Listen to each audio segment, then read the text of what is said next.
Did you know that modified plyometrics can help injured athletes return to peak performance without risking re-injury? Watch how smart training changes the game. Meet Alex, a competitive runner, sidelined by a knee injury.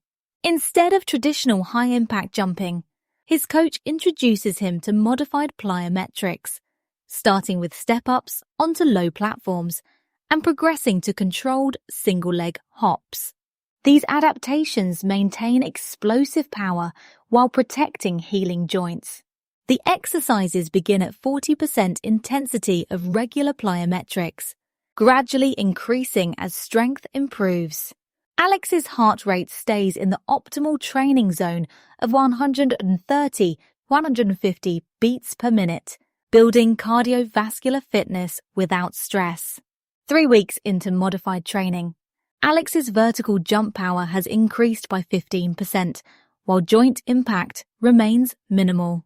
His recovery progress doubles compared to traditional rehabilitation methods, proving that smart exercise modification doesn't mean sacrificing results. Ready to learn more about injury-safe training?